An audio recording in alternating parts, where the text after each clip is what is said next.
Another Muslim terrorist attack, this time in Belgium. At least 34 people dead, hundreds injured. I'm Randall Terry. This is Voice of Resistance.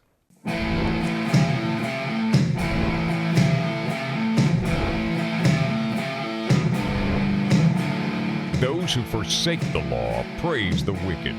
Those who uphold the law resist them. Welcome to the Voice of Resistance. Here's your host, Randall Terry. Welcome to the program, friend. We had already shot this show for tonight. We've got primaries, as you know, in the Virgin Islands, in American Samoa, Utah, and Arizona. And so we grabbed the show and said, no, don't air it. We've got to at least do an introduction section. So we eliminated from the show what we could. And this segment is on Islam, and the last segment of the show is on Islam. The middle two are about the Republican establishment trying to steal the nomination from Donald Trump. So stay with me, okay, through the whole program. But I had to do this because I can bring you something that other people cannot bring you. An understanding of why this is happening. It's the why the people are not getting. Why do they do this?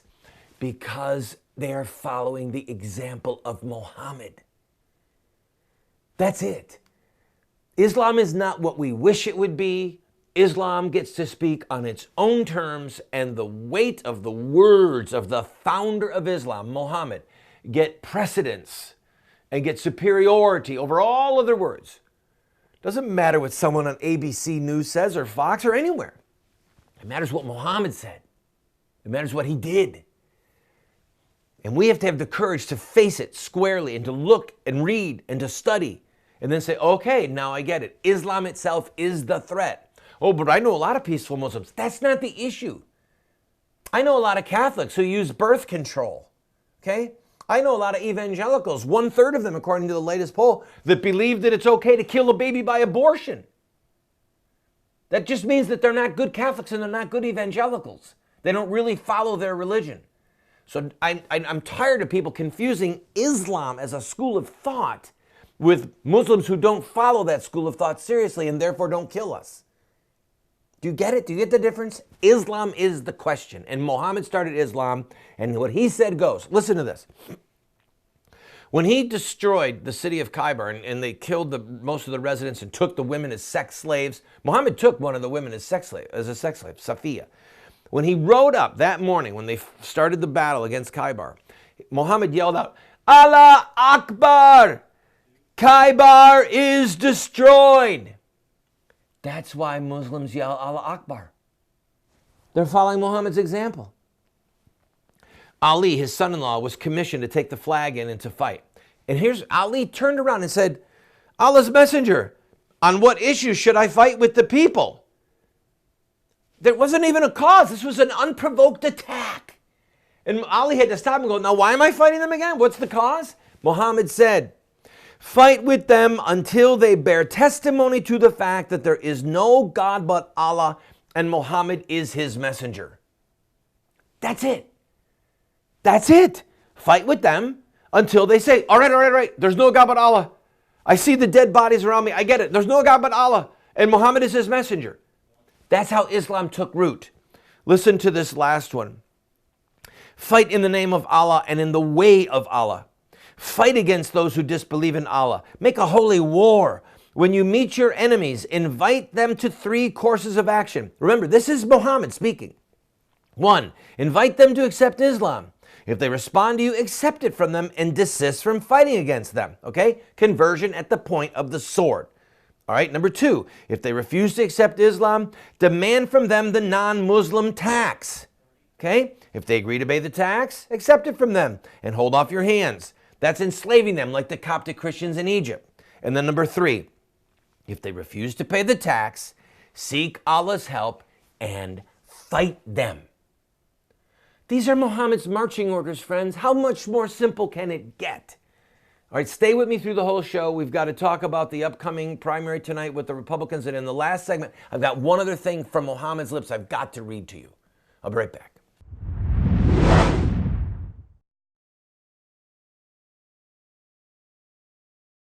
If you own a business and would like to advertise on our program, please contact us. We are currently seen on over 130 television stations from coast to coast. We air at 8 p.m. Eastern, and then all times are local. We have a lot of reach, friend, and this is an opportunity at a great price for you to get your product or your service in front of hundreds of thousands, maybe even millions of people. Also, if there's something that's important to you and you'd like to have a month where you just say thank you to this ministry or promote a certain ministry or a certain cause, contact us. Our rates are incredibly affordable.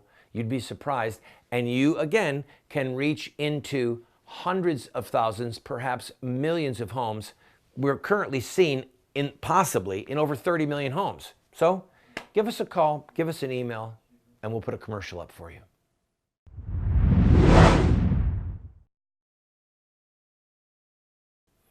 Can Donald Trump beat Hillary in a general election in November of this year?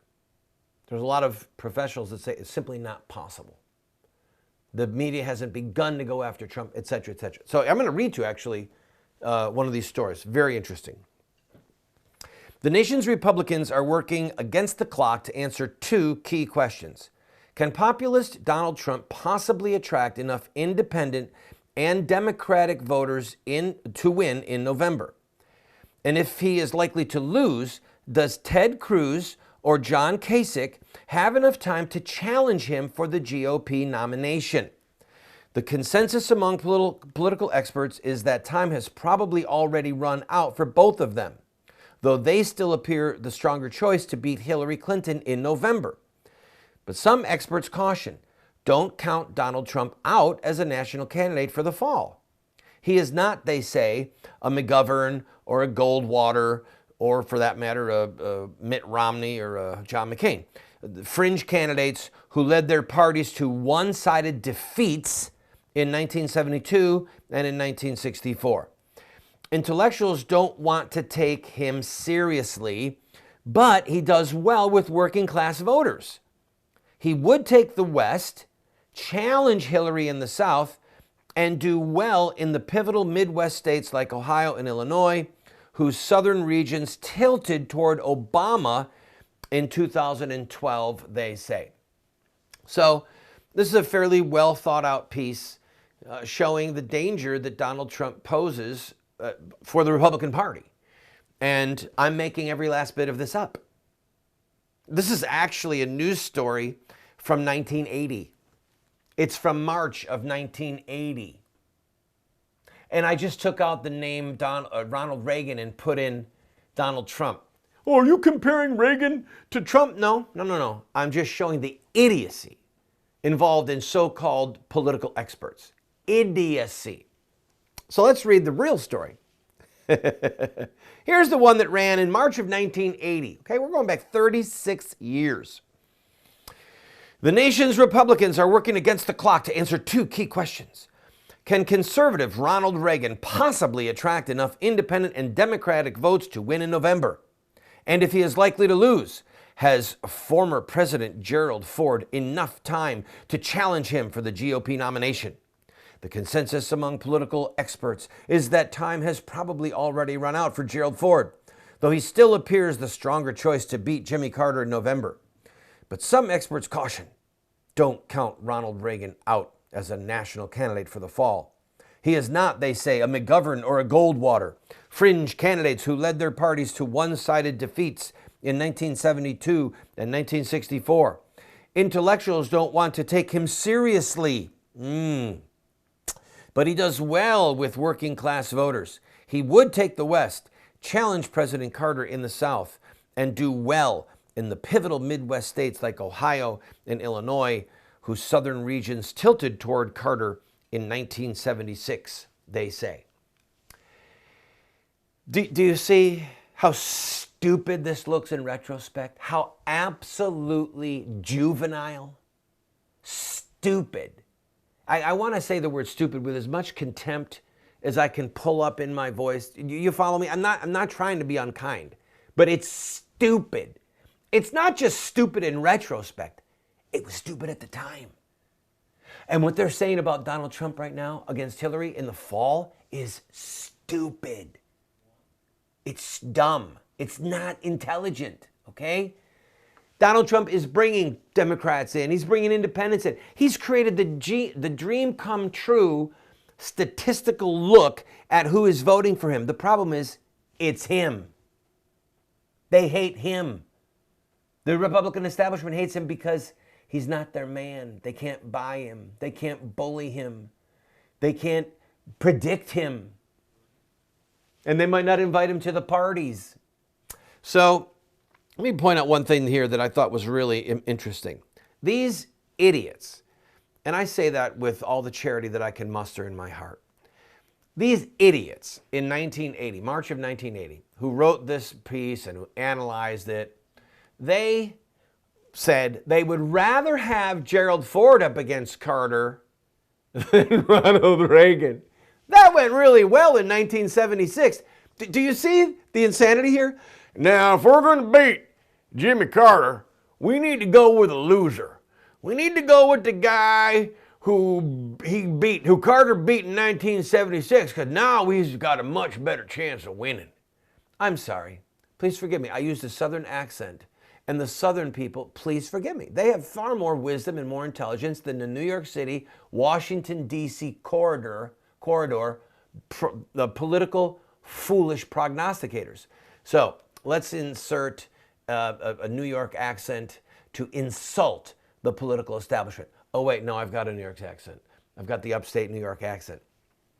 So the New York, Washington, D.C. political cartel, the moneyed class, the powered class, they are not smart people. No, that's not true. They're smart in that they have wormed their way and weaseled their way with a lot of hard work and a lot of bribery and a lot of hind end kissing. They've gotten, can I say that on the air?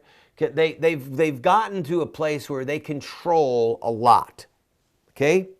Kind of like the foolish people who put the emperor in his new clothes. They orchestrated things to the point where they could get the emperor to walk out naked and tell him that he had clothing on. All right? So there's a level of genius in them and a level of clinical insanity. And now things are out of their control. It's spun out of their control. They can't control. They can't bring it back. And they still haven't even figured that out. And so they're mimicking the storyline of 1980, and they don't even see the absurdity of it. That's how blinded they are by their own pride, by their own wealth, by their own love of power. And I say if Donald Trump gets the nomination, he will trounce Hillary. And the only thing that I'm almost as happy about of him trouncing Hillary is for him to relegate some of these fools and these arrogant, pompous, manipulative enemies of righteousness and justice. And I'm talking about the Republican establishment.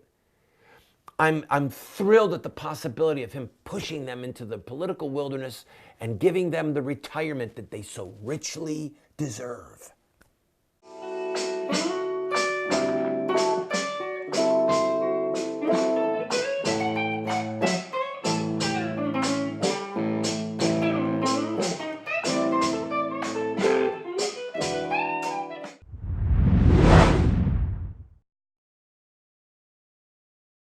Friend, this program is supported by friends like you who believe in what we are doing. We run a very tight ship. Thankfully, we are on over 130 stations across the country, having tremendous impact. We get emails every day. We get letters in the mail, not every day, but almost every day. We hear from people who love what we're doing. What people don't understand is that it's sort of expensive to produce a television show like this. It doesn't require earth-shattering funds, but it does require financial help. So I am asking you, if you enjoy this program, throw us a $10 or a $20 bill every once in a while, or even a $50 or a $100 check. You see the address there on the screen. Your gifts are not tax deductible, by the way, because we want to be able to say what we want to say regarding politics without the IRS telling us no. So if you like the program, I ask for your support.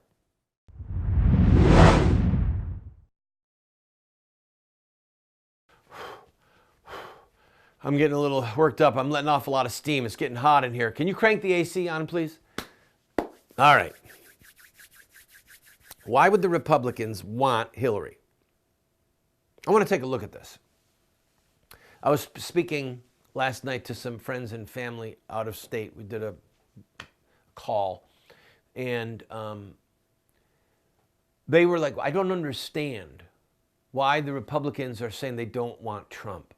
Why some of them are actually saying that they would rather have Hillary. I'm going to tell you. It's really simple. A known devil is better than an unknown devil. It's that simple. And there's a little bit more to it than that. But they know Hillary. They know what they're going to have to do, what compromises they'll have to make, what they're going to get out of it. So let's take a look. Let's analyze for just a minute why you, if you're part of the Republican base, the plebeians, that riffraff, that rabble at the gate, who have somehow congealed together to bring Trump to where he's at and Cruz right behind him. Those of us who the Republican Party establishment just despises, they loathe us, okay?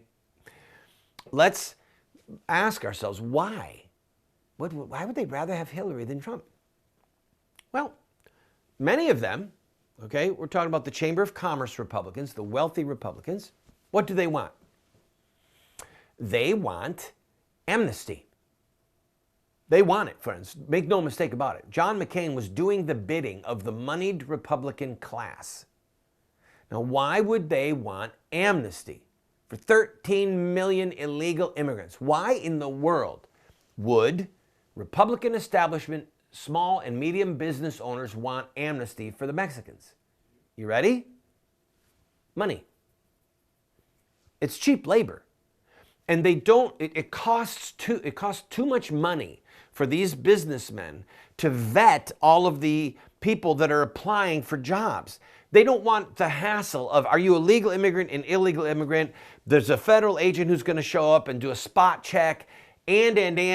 We need to just run our business the way it should. We need you to have a social security number. We need to know that you're a taxpayer. We need to know that you're here legally. It would really be a heck of a lot easier if you were just an American citizen. Oh, please, somebody change these laws so we can go on with our business and make money on the backs of this cheap Mexican labor. And we want it to be legal.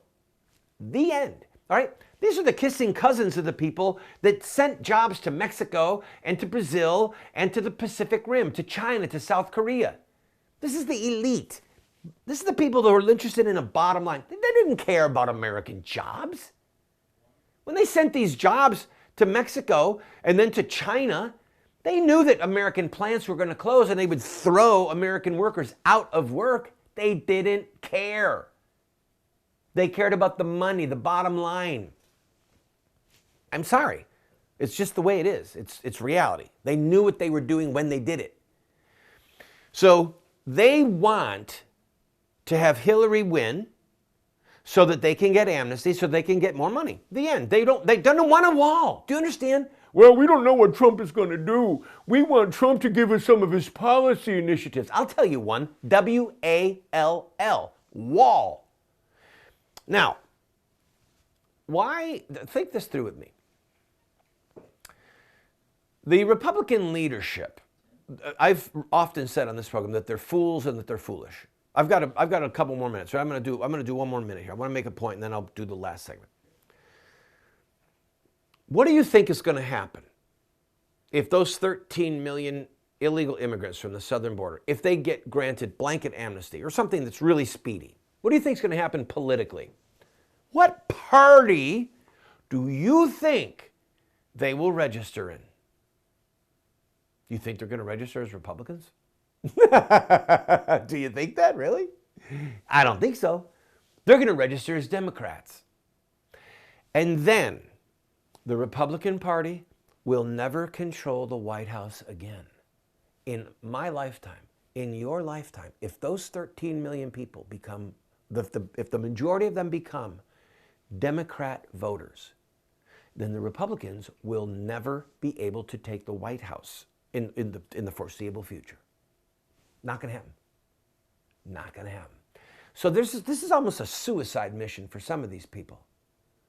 Now, Randall, how could you say that? Well, because once they register as Democrats, they could become a swing vote in Texas. They could turn Texas into a Democrat state. Florida, New York, New Jersey, the Northeast, Illinois forever. Ohio, a swing state. No, if a whole bunch of Mexican workers go to Ohio, that state is going to become a Democrat state. Virginia, that goes back and forth. There are tons of Mexicans living illegally in Northern Virginia and in different places in Virginia. Virginia will no longer be a swing state. It's going to become a Democrat state. There are other states in the South that could become a Democrat state just by virtue of the Democrat vote from illegal immigrants who have granted amnesty and citizenship and the right to vote. So those of you who actually care about the GOP, the Republican Party, which I care about this much anymore, okay, just a itty bitty bit. You better reach gently over and take the gun away from the GOP's head. They got a gun to their own head. We're not going to take Trump, we want Hillary. Go ahead. Blow your own brains out, you moron. Blow your political brains out, because if you get Hillary, you're going to get amnesty, and when you get amnesty, you're going to lose the White House forever. And then you'll be licking the boots of Hillary and every one of her successors until the day that you get put in your box with the grit all over your tongue from the boots that you licked from your Democrat presidents.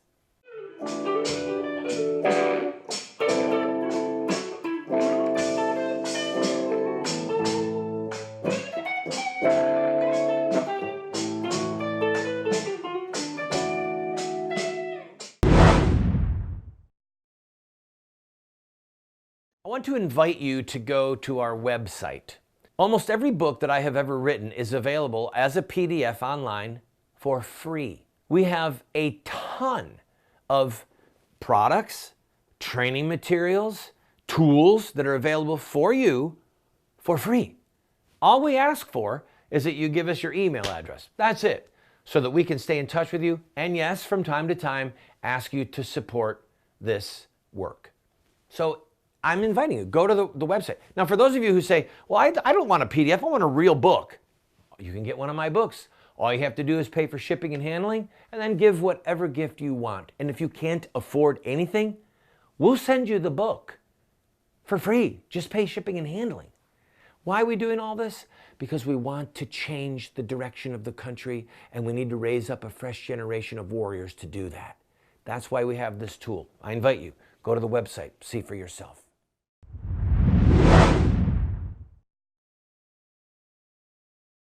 If you just joined us, we had already shot tonight's show and then got word of the Islamic terrorist attack in Belgium. And so in this closing minute, I want to read to you a passage, words from Muhammad. Friend, you and I need to understand that what the Islamic terrorists are doing was born from the behavior and the words of Muhammad himself. Listen to this. Muhammad said, I have been given superiority over the other prophets. I have been made victorious with terror cast in the hearts of the enemy. Spoils have been made lawful to me. Muhammad knew that the prophets of the Old Testament, Jesus in the New Testament, John the Baptist, they weren't killing people. They weren't using acts of terror to get them to convert and to worship the true God. So Muhammad thought, I've got to come up with something. So he says, I've been made superior to other prophets. I'm the one guy who gets to use terror in the hearts of the enemy to convert them, to get them to submit. This is Islam. And we have got to stop playing games. By the way, I told one of my friends this when we heard about the attack. This elects Donald Trump as president. Donald Trump is going to be our next president because the momentum is with him regarding stopping Islamic terrorism and protecting our borders. That aside, I'm asking you to have the courage to do the research and to see for yourself what Islam is. This is not fringe of Islam. This is historic Islam as practiced by Muhammad. Please go to our website and help us to finish the television series, What Would Muhammad Do? Make as large a contribution as you can, please. God bless you.